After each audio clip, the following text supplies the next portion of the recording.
Mama oibi haibasi kari oibano. Mama oibi haibasi minungsi kathokpa amadi ngakpi simbiba hairiba sing asigi apunbaduni. Mama oibi singna masabu kambibagi wakholon sing asi miyoibana lairakpadagi adam sakonaраklabani. Masida leibak jati amadi phibam haiba leite hairiba wakholon asi puduna masa sing khaktaki natana miyam pumnamaki yaifanabagidamagta thongna laina sungthoraklibi nupi singi wari pudana lakchari Meira Paibi singi wari. Samas pumnamakta mama oibi singbu awangba thakta singthanari adum oina Manipur gi samasu amani. Aduga amana mama oibi haibasi angang singbu yokpadu madu khakta nate makoisi iramda masibu senabiribi wel bisargi lamsing Meira pibiribi sing adubani. Makoibu Meira Paibi hyna mingtholli. Khutta lamjing Meira Paiduna tholaklibi Meira Paibi singbu awang nongpok lamdamki Manipur manung asida horakpa yawal si top-topi. Makoisi Ganatantra Samaski mapi mapa oiba singi thodang lawi haina singthanaribani. Thenglaba ahingi suklamamlaba lambida mama oibi sing aduna maramdam senabiba khutta paiduna puriba mosi musingaliba Meirado maduna Meira Paibi gi thaunani. Makhoigi Meira aduna amambang alhanba khakta nate Meira aduna asa asumba wayil amadi nenghanaba leitabagi khudamni.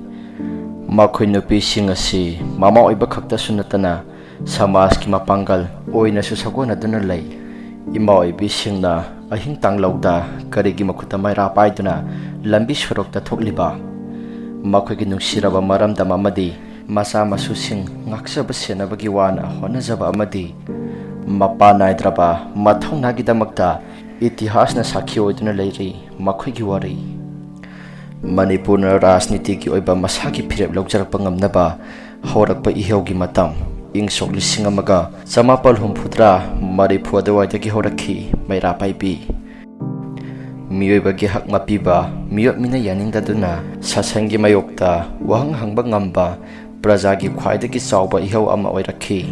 Nongchuplonggi nupi oiba singi kholau ka sumanade Meira Paibi gi sidi nupi samaspu kangkhatpa amadi hak manabagi thakta purakpagi ihew nate. Thongna leirabi nupi singasina masagi oiba hak kanjanabagidamagta khongpham sangsinde. Makhoigi kholau asidi miyam apunbagi oinani lamdam masigi masa masu sing maraiba masa singini. Ngak selebi ima singi horakpham Manipur Angresingna ana maha tauduna palingai matamdudagi sohongna wari mayek singna lei khudam oina ahanba amadi ani subalan amaromda hairagana nupi singi iho matamdagi mapanggalda kanbada lamba laitraba khongne sasan adugi mayokta phawba makhoina lepkhi. Yu amadi mayai ka banisa mayokta oigera tamthiningai oiba ain Armed Forces Special Power Act ki mayokta oigera Meira Paibina mathang samaski yiknaba singa matam gi mayokna duna lakli. Makhoina lambi sorokta thoktuna lanmigi kari thatuna mara lajadaba naha kaya kankribani wajel bisar phangan kribani. Ing sok lising amaga samapan humputrada ukrul gi nupi masa ros ningsen gi hak BSF lamina combing operation toba matamda khongoi nakhibalai.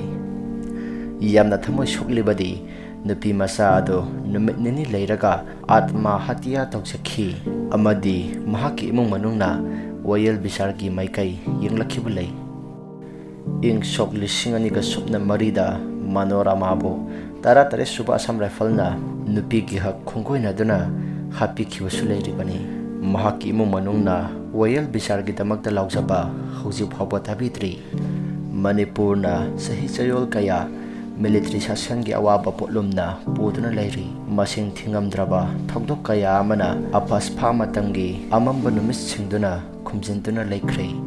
Masigi matam pumbada Meira Paibina asagi thamai piduna amadi wayel gi damakta lauduna naihatu hatpiraba kaya gi damakta leptana lakli.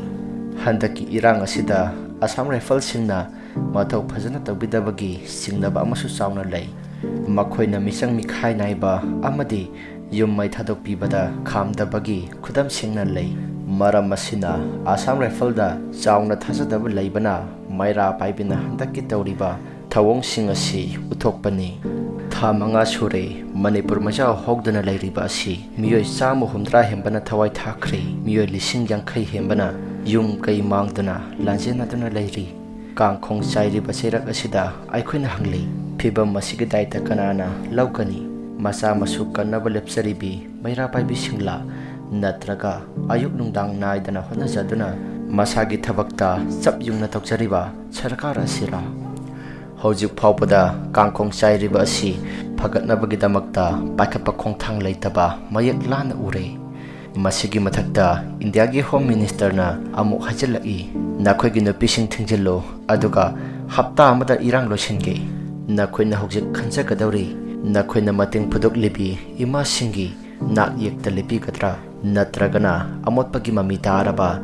haijabada tabidraba lising asigi maikaida lep katra hojik aikhoina uchariba pawda masi prithvi pumada makhol hongna nilansi Meira Paibi haibasi leirak leikai amakhaki ihaunati masi mama oibi amagi mahoksagi oiba ngak senbagi mathauda pangkhai amada khajenduna thamba yaroidaba ithiladuni aikhoi loinamak imalai mama amagi ithil thadoknaba yadraba mari aikhoi loina khangba ngaktani Meira Paibi na seliba paujel Manipur khaktagini haiba leite sangsara sigi mama oibi singi lingjel ninghanaba leitraba mathongna amadi nupi singi pangal aduni aikhoida ningsing halli madudi aikhoigi horakpham haiba naidana achumba wayal gi damakta lepagi thongna leiba mathok tai aikhoigi isa isu ngak senba tai amadi aikhoigi iran yai iramdam khambi mai chakpadagi kannabagi thongna leiba tai tamjariba pawdam masina miyamda ningsingba poraklasano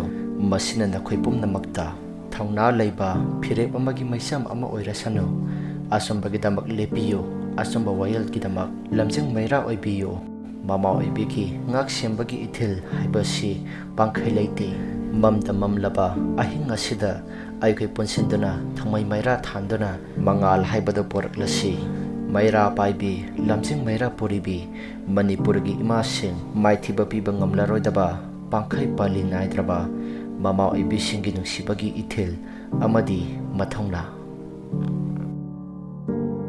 Base kaida chapino khambra Kami kaida dokter. kami dokta chakaga kaida chakrabo Akia da no jani je mapana sinarame mapaga igana chemgana be jani je ai tumna na mai chemjunu khani mama kakano koila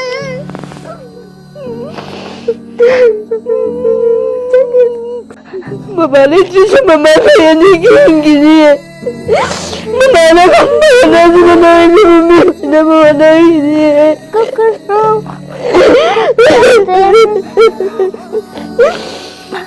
Kapa ya deh. kay haninga apel daw Ay gidi papa na amna nusina tabi. Ay di papa. Si ay di papa da adam nisang alay.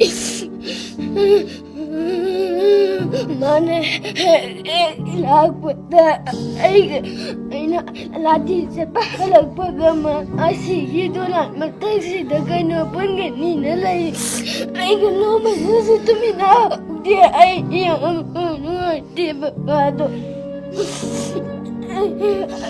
aina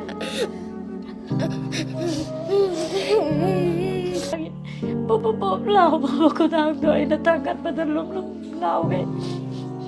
Manam na pangasig biram. Ito gi kunak pa sa padali. Machalo pa sa ay napamagalay man.